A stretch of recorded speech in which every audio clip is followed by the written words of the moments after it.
right, so here we are in the legal stuff. Again, I'm not a financial advisor. Please make sure you consult one before investing in anything, as the risk is insanely high.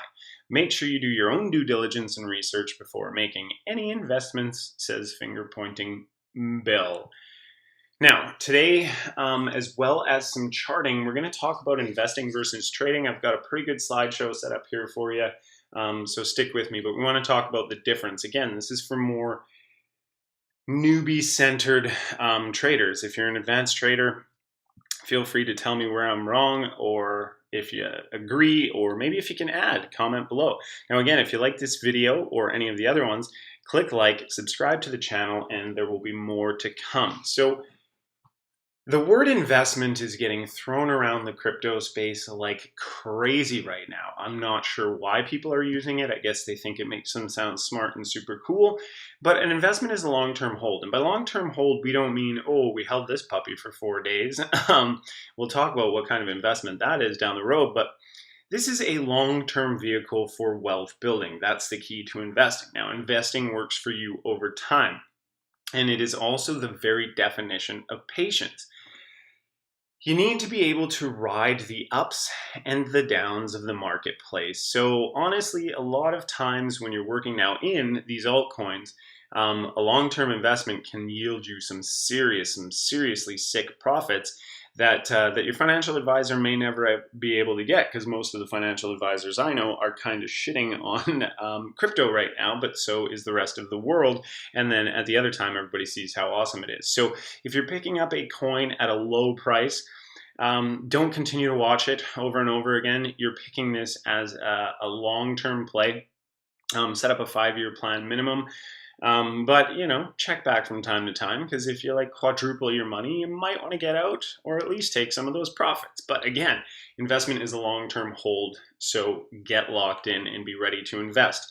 Investing is also research. I had one guy say to me, if I like a coin, then I'm going to pick it up and I'm going to hold it. Well, okay, but that is not necessarily the most sound investment strategy. And I don't think any financial advisor or hedge fund or day trader or billionaire is going to tell you that you just randomly decide to like a coin and news doesn't matter and announcements don't matter. They certainly do when you're investing in a company, which, by the way, these coins are run as companies. The company needs to grow or the coin is going to die, at least for a lot of them. The ones that are big have grown into, companies that have value, that have worth, that have people that they are accountable to. They're coin users. Venture capital that they have to kind of be accountable to. So there are things that matter. Now, when you're on stocks and things like that, what you're able to do is you're able to sit in on investor calls, look at balance sheets, check out the long term of the company. What has it been doing over the course of the last 20 years? Is the CEO out in Vegas doing all kinds of weird things on a Friday night that's going to cost him to lose his job on Monday and send the company into a tailspin? What are their current acquisitions? What kind of companies did they just pick up? How much does that add to the debt load? Is this company poised? Is the news good about this company? What sector are they in? Are they cutting edge in the sector? Do they offer something different? There's a whole bunch that goes into investing long-term in a business. Now, your coins, you don't have to get quite so crazy about, because some of them, yeah, you can just dump. But when it comes to, say, something as volatile as Tron, that just finished coming off a crazy high, you're going to want to look a little bit more long-term at what it is, as it's at a good pickup now kind of price. Again, that's not advice. That's just my opinion on where it's at. So, have a look at Tron. If you like that, then pick it up now when it's low and hold it for a long term and put it into your kind of retirement plan, your long-term 5-year plan. That's for investing, okay, guys? It's a long-term plan. It takes a little more work, a little more due diligence in what's happening, but it's long-term, get rich over time kind of deal, add to your net worth type thing. Now, trading is a lot more fun, as it's short-term active income. So it's not passive income like an investment that's set and grows over time. This trading is a way to build your portfolio day in, day out, and supplement your income, hopefully one day replace it. But that's the difference between the two, the main ones. So trading is a quick short-term bets with stop loss and exit plans. So before you jump into a trade, and day trades or swing trades, it doesn't matter for those of you that don't know, a day trader to the T closes every trade at the end of the day, is got a zero balance and starts, not a zero balance, but they're not holding anything. Tomorrow they're going to start all over again. A swing trader is someone who lets a little more time go by, a week, a day, a month, 2 days, doesn't matter. They're not as long-term as an investor, but they're willing to ride this out because there's something in the future that they see that they think is going to impact this and make it good.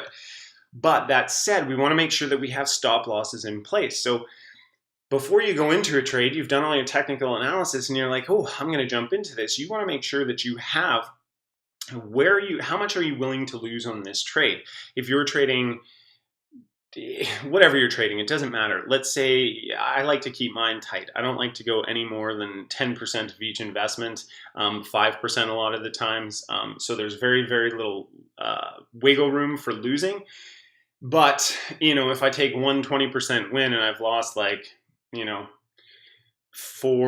2% investments, like I'm still coming out ahead with 12% at the end of the day. So it doesn't really matter. So I like to keep my stop loss tight. My exit plan's at around 10-20%. So you want to figure it out. Now, somebody said to me the other day, well, it's easy to look back in time and go and look at the charts and be able to tell what was going to happen. And you know what? You're absolutely right. But seriously, if something falls off a cliff, open your eyes. It might be a really, really good buying time.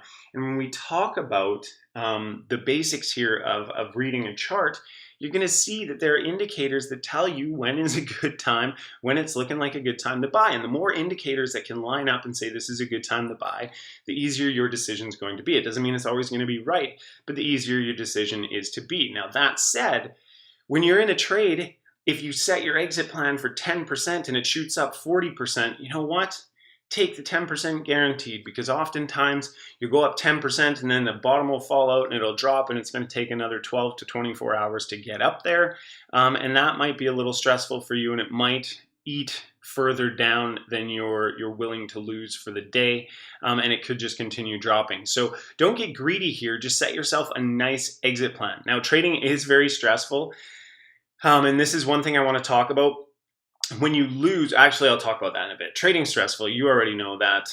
You put some money in. If you're in Tron, it was super exciting, and it doesn't seem like stress, but it's stress when you're all excited because you're worth like 3 billion% more than you were like 2 days ago. But it's also stressful when you lose that 3 billion% and you think that the whole world is caving down. So lots of stress. But it can be very rewarding. So trading relies more on technical analysis than it does fundamentals. When I was talking about businesses there in the investment term, that's more of a fundamental, getting the understanding of what's going on inside the business and how it all works. With trading, it's more about what are the indicators telling you to do now in the short term, whether that short term is a 15-minute trade, a 5-minute trade, a day-long trade, and you want to use the charts accordingly. And we'll talk about some of that here in the next, after the slides are done. Trading should only be a small percentage per trade of your overall portfolio. 5 to 15% is pretty steep for people. So at the end of the day, if you're doing 15%, your stop loss is set at 5%. You're not actually losing 5% of your overall value. You're just losing 5% of what you put into the trade. Now, these numbers may seem small, but they build up over time. And trading requires a very, very short-term memory. What I'll say here is that if you take a loss, it can really hurt. So you've got to be able to go away, walk away. That being said, if you put your stop losses in pretty tight, you're never going to get too bent out of shape about losing a 2% unless you lose 2% for like 16 days in a row on every single trade, which isn't likely to happen all of the time. You're going to win a couple, but you need to be able to get over the losses. And as long as you bring that stop loss down to a tighter level, you're not going to be so upset about the losses. Now, that being said, when you have a win and maybe you forgot to set your buyout and you manage to score that 50, 100% return on your investment, on your trade, you're going to be through the roof. You're going to be jacked up. You're going to feel unstoppable. If you do 2 or 3 of those in a row, you are going to just be running high, think that you're unstoppable. And momentum, while it can be a good thing, can also be a very, very dangerous thing where you start to, not consciously, but you just start missing signals that told you that you're going to lose. and you can quickly lose everything you just earned and then some, because you start getting in a very, very bullish, I'm super strong, I can super win everything attitude, and then it comes crashing down. So one of the things that I like to do after every loss, every win, I just kind of like to sit back, have a coffee, go take a breath, and then come back and make sure that I'm level-headed when I start. And these are things that every new investor needs to know and understand, and new trader needs to understand, is that this can be stressful. You got to be able to lose the emotion. Emotion is a very, very strong factor for a lot of people and causes a lot of damage, and oftentimes causes a lot more damage than it does good. So get your emotions in check. Now, what we're going to be talking about today on the charts when I pull them up is support, resistance, and trends and breakouts, and how you can kind of identify what's happening and just understanding these very, very core basics. I know one guy that worked at a financial outlet that he just worked within the zones of support and resistance and followed volume. He didn't do a lot of super crazy technical analysis like Elliott wave and things like that. I know a lot of people that just work on these ones and a couple other indicators, and they make their decisions based on that. Where it is in the trend, is it hitting a breakout, did it hit resistance, all that kind of stuff. So we're going to check into that in a minute, but that's what we're going to cover in this video. Now, these are some of my favorite hold coins. They're cheap, but they have huge upside and they're lower risk swings, so you're not losing gigantic amounts. Even though like $100 in a $100 coin is the same downside, you can lose 100%. You can lose 50, 25, 75% a lot quicker in a $100 coin than you can in an 8-cent coin, right? Like if that coin is moving back and forth between like 4 cents and 7 cents, like whatever, it's not, there's not a huge margin there, but it can slowly build up and grow over time. So these are some coins that I have in my investment portfolio on Poloniex, Doge, Siacoin, and Burst. For me, I like them. They've done well for the last month or two to help me grow and build, so I like them. Now, these are the coins, and after this slide, we're going to dive into some basic understanding of charts.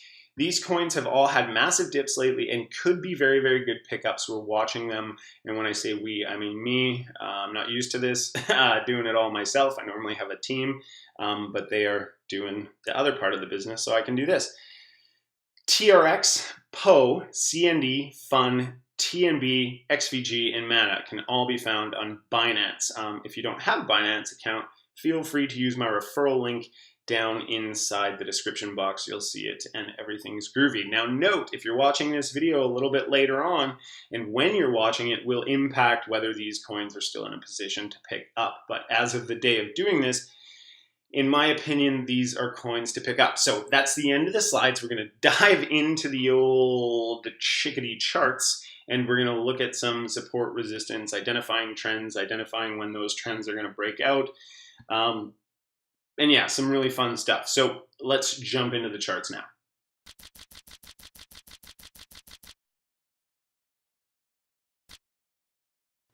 All right, guys, so here we are inside TradingView.com's chart. Fantastic charting system. I'll try and remember to put the link in the description if you don't have it. It's super good. This is the free version, and honestly, it's pretty much all you need, in my opinion. I'm not a super crazy, let's have 4 million indicators kind of guy, because in some of these trades you need to be making quick decisions, and if you've got 3 or 4 reference points, then make an educated decision on the trade. Now, what I want to talk about is this area. Everyone's like, what is this? Why do you use this? Well, I use this kind of to just overall trends, get a quick look at what's going on. Now, I've got the 45-minute chart. Now, if you look at this, you can do the 1-minute chart, which gives you each one of these blips is an indication of a minute that's passed, and so on and so forth. 15-minute charts is kind of the ones that I'm always kind of hovering around to see what's going on, but you can pull back to a day, a week, a month, all that kind of stuff. So what we want to do here is let's actually pull back nah, that's Bitcoin. Nah, that's too, let's go day. So let's zoom in on Bitcoin here.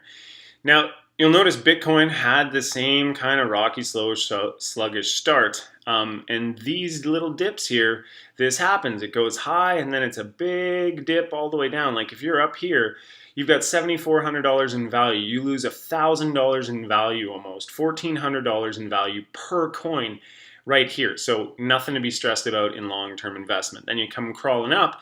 But since the beginning of the year, just the end, it has started to come down, right? We're seeing a little bit of a correction here in the marketplace, which is totally cool. But the reason I'm starting on Bitcoin and not giving you straight indicators is because one thing you need to remember when you're making these trades and you're looking at the markets is that Bitcoin's kind of the king right now, and there are a lot of people coming to try and dethrone it and to get going. A lot of coins moving up, trying to make magical things happen, and some of them may very well dethrone Bitcoin. But for now, Bitcoin is the king. So when I'm kind of looking at Bitcoin, I like to use just the 15 minutes. I like to draw it out just a little bit, pull it back, see where we're at. Quick, easy analysis. Now, your crosshair is going to go over. It's going to tell you on the horizontal there, it's going to tell you what you're at in your Satoshi level, where it's at currently, although this will be in the US dollars because every Satoshi is measured against Bitcoin and everything else. So this will tell you where it's at in the dollars. And then your vertical line is going to tell you where at that point in time, like what day and time that you were able to find that out at, or what you're able to retrace and check in time. So there's a reason why all these graphs, so anyone saying, oh, it's easy to tell what happened there, well, yeah, it is, but there's a reason that all these charting systems allow you the opportunity to go back and look over history. It gives you an idea of what's happening in the marketplace. I'm not going to get into too much theory, but let's move over to something like Tron here because we find this one exciting. I'm just going to remove some of these little fellas here. Spending a lot of time looking at Tron. I just think, for how new of a coin it is, it's crazy. So here we've got the candles, okay? Now, what we want to talk about is how are we going to best describe this?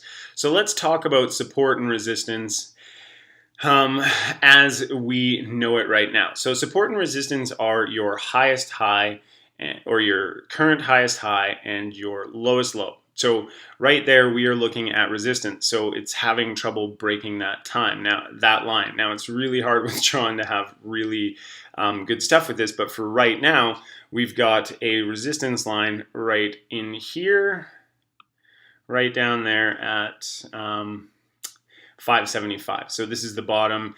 It's now creeping down into resistance. So there's your support. So what it usually means is when it comes down, and not all the time, but this is just one of those indicators with support and resistance. And let me see if I can, where that line is to move that down. Let me just move our support line up. Where is it? Let's just move that down so we can get a few more candles. And we'll put our resistance back. Now, when you're moving in on an uptrend, you're going to be watching for if you see an overall uptrend, which we'll talk about in a minute, you're looking for it to constantly be pushing and breaking through resistance. If you're waiting for a downtrend to subside, you're waiting for it to consistently be pushing resistance and then continuing its path to break or support. Sorry, this is resistance, this is support. So you're constantly waiting for it to push through resistance on the way up, and you're constantly waiting for it to push through support on its way down. And if it breaks through support, you can kind of trust that it's going to go down. If it breaks through resistance, what we're waiting for is usually one indicator above resistance. So if this green candle were to go up, hit resistance, we'd be waiting for one more green candle for us to be thinking that this is definitely going to be going in an upward trend. Now, again, it's not always time and time again that this is going to work, but again, we're going to come into resistance. We notice if it touches resistance and we have one green candle after resistance, chances are pretty good that this is going to go up for a little bit. See, we found it there. Now, Bill, why are we going through historical data? Well, this is why. This is a prime example. We can see and we can start getting in our brain, because what happens when we get into a trade movement, why indicators are important, is we get into a trade and all these emotions start taking place. Well, I don't want to pick. I don't want to pick a loser. I don't want to, all these things go through our brain. Well, if you have indicators and you've seen time and time again that these hold very true, then you're a little bit more confident in your decision. So right there, test support, or it tests resistance. It actually sets a new resistance because this would have been our previous resistance line. Comes down, tests resistance, goes back up, one green indicator, off it goes. Comes back down, tests the resistance line again, or support line. Sorry guys, this is support. It tests support, and then boom, we get a green candle and it continues to go up. Now, this just happens to work and look really good right there. But let's see if we move our resistance line down. And this is our overall high resistance right now. This is our peak resistance line up here. This is our low support line for the chart time that we're looking at. So here it comes, it's coming down. It broke through what would have been a support right there to hit right here. Now what happens is it went up a little bit. See, right there. Let's look at that. Let's see if we can't zoom that in. So this is where support would have been. Let's move that line back up. It comes down, it breaks through support, or it breaks through support to create another support line. Boom, goes down. The next candle tests that support line. There's a green candle. Boom, another green candle. So once we get that green candle, we get an indicator that we're moving in an upward direction. So then we go back down. It breaks through support in this case, right? Because this is a new support line that's created. It keeps going down, pushes to this support. And then boom, another green candle. Yeah, it plays around for a bit, but up it goes. Now, you can go back and you can check these out over time. I just wanted to give you the support and the resistance idea. Now, what I'm going to do is I'm going to pull back on Tron, and I want to show you guys, maybe I'll go with 30 minutes for this one, and I'll go with this view. I'm not going to use the lines quite as much. I want to show you with the area because I want to try and find where it was that we were calling this one from. So let's grab here. You take this bad boy right up there. This is how you're going to establish your trends. What's going on right here. So I wish I could find the one that I had. I think it was this one here. But we're running the downtrend, lowest low. Nope, we've got to go in a little bit more. I'm going to leave this on camera too. Okay, so I think that was it right there. I don't know, it was somewhere in there, but I want to kind of show you how you can identify, and this will work as a downtrend. So this now becomes your resistance line, or yeah, your resistance line. So it's a downward trend resistance. So what we're looking for is we're waiting for this to break. And actually I'll go to the candles for you because then you can actually see how it breaks. So this is our resistance line. Apparently on the candles, we're not quite there. So let's just move it up. So what we're waiting for here is we're waiting to break this. So as you'll notice, nothing is breaking this trend line at all. This is holding strong. This resistance line is holding very strong, right? It's holding super strong. And then what it does is it breaks through. There's a dip down, so I wouldn't have necessarily bought, but it has broken through, so you're kind of expecting it to go up a little, and then boom, it goes up. So it broke through resistance, and then eventually it comes back down and goes back into it. But this is how you're able to identify a breakout as well. When it comes here, let's put our resistance down there. So it's tested resistance, or it's tested support, and we've got this downward resistance line. What it's doing is we're waiting for this trend to break out. Now in this case, because of the free fall it's in, this is one of those coins that you just watch unless you're taking micro movements, because you would have missed out right there. Now there's other indicators that we'll get into at some point, but it's important to identify that you're on a trend. So this is Tron's coming down. We all know about Tron. Let's check out Mana. Let's see if we can find anything here. We've got, oh, this should be a good one actually. Let's pull out, let's go to the 45 minute. Do we have a nice uptrend, downtrend? No, we could pull in and we could search for days, but we're not going to. So right here, we've got the downtrend. Let's set ourselves that resistance line again. Let's zoom in just a little bit so we've got more candle stuff here. So let's go right here. Let's start just at this point, just to give you an idea. So this is our top of our highs, going to there.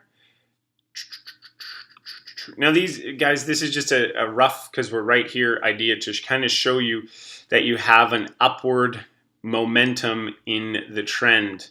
So then we're going to come here, horizontal line, we're going to put that right there. So there's our support, there's our uptrend resistance line. As you'll notice, it comes down. What do we have here? It tests. Look at this, we're in an uptrend. It tests support, green indicator, boom, up it goes. It tests this main, right? This is our trending line, but if we put this one in here, there's a resistance line. It goes up, it pushed past this resistance line that would be right here, and it goes continue. It tests it, it comes down, and it pushes back through it and creates a new resistance line. Then it heads back down over time. Well, it tests it. Look, a green indicator on the test. Boom, up it goes for a very, very short period of time. So, you know, we don't know. But look, it created kind of a new resistance line there. Like it pushed past the bottom here. It hasn't fully settled down at resistance. This is just a blip on the radar. It's a candle tail. So then we come in, it tests resistance again. Boom, green, it goes up. Now, how long it's going up for, nobody knows. But if you had picked it up down here, look, it continues to go on a nice little run. But it's got some murky times where your patience is going to need to come in. All right, so what we're seeing here is we get that positive green indicator that it's moving in an upward. It comes back down, it dips a bit, but overall, we have a nice uptrend. So let's pull back here. And set this up. So now what we're waiting for is, let's put another one here. Let's just do that instead, I guess. Move that over for now. Grab this trend line. Let's draw this down off the top. Boom, right there. Okay, so here we go. We now have a downward trend. We've got a resistance line that's coming in. It's holding pretty strong here. So what we're waiting for this to do is we're waiting for this to come down and test support. Right here, we want it to test that red line, but we're also waiting for it to break out here. Right? We're waiting for it to break out past this trend. So those are just a couple indicators. We'll get into some of these over another video. This is a lot of information, but you're able to go in now and you can set your resistance and support lines, and you can at least start identifying what the market is doing in the trends. Now, obviously, this isn't super advanced stuff, but this is, again, for beginners that are looking to just get their feet wet with basic chart reading 101. But if you're not, this is just identify the trends. Just go and identify the trends. Don't worry about it actually breaking out or necessarily making any trades. But these are your support and resistance lines, and they're super important, and they're constantly being set. So right now, let's say this guy starts to go back up from right here. Let's set those back up just to give you an example here. So let's say this guy is going to now start trending up this direction, right? Well, in order for us to know that it's fully broken out of this area, it's going to need to pass a few key markers on our chart here, and these are going to be various resistance levels. So we'll put one there, and we will put one here. So what we're going to have is we're going to have that this is identified. It's broken through this resistance line. It's broken through this purple resistance line. And now it's on our way to test this resistance line. Okay? So I hope that makes sense. It's pretty clear what we're looking for here, but the key here is for you guys to start getting used to these. Now you can go back to any of these and you can go over these charts and you can start playing with them. And look, we've tested, we're on a completely different chart that just happened a second ago. Horizontal line for support right there. Comes down, does a little tail. I'm not too worried if the tails go down. They don't always indicate that they're setting a new one. Look here, we've got a full down. We've got one green bar up, And what do we have? We have a trend. Now, what has it done is it's pushed through a whole lot of weird signals in here because it's not a bunch of strong, like this is not a strong trend. This is a very small trend. I just wanted to show you guys another example of how if you get that indicator from resistance, you're waiting for a green indicator, okay? If you get risky in this test, if you're in an uptrend, a significant uptrend, like I don't know if it was a week and a half ago or so, but a lot of things were trending up and then they were coming down and then trending up inside the downtrend. Then you can get a little risky and you can maybe call a trade right in here on this indicator or on this candle. But what you ideally want to wait for is this one to see that it's there, it's matured, it's in, boom, and what do we have? We've got another upward swing. And then what's tested right here, we kind of have this, I don't know, it's like a weak signal, but it's definitely saying that it's moving up because downward we've got a green T and we're looking for it to go up. So there's lots of indicators here, but basically you're going to be able to start seeing and identifying trends and where the trades might be moving. And again, go back in the charts. Like the only way you're going to get good at this is identifying it and finding it over different trends, different charts and different times in history. If you're not doing this, you're just guessing. So what happened is this guy came up. Let's check here. Let's put here as our pretty good resistance line. Well, this one here would have been checking. So I'll put one there. So it comes up, it tests, it comes back down, tests. Still not sure I would make any trades, but I made the trade down there. So once it comes up in here, I'm probably going to sell when it tests. Now these are pretty small percentage points, like because of the way the trend is right now and that it's falling down. But if you pick it up there, you're looking at 7.9% return when it starts testing resistance. In a downward trend, if it starts testing resistance, I'm probably going to err on the side of caution and sell. And we're good to go. So that should give you some understanding, guys. If you like this video, subscribe below. If you think I'm completely full of shit, great, go ahead, tell me that I am, but please leave some sort of intelligent reason why, and let's have a dialogue. I'm not the be-all and end-all. These are just indicators that I've used that have worked, and next video we'll be talking about some of the different ones. So thanks again for watching. Hit the like button if you liked the calm approach to this, and yeah, if you liked the video. Yeah, more videos to come. Later.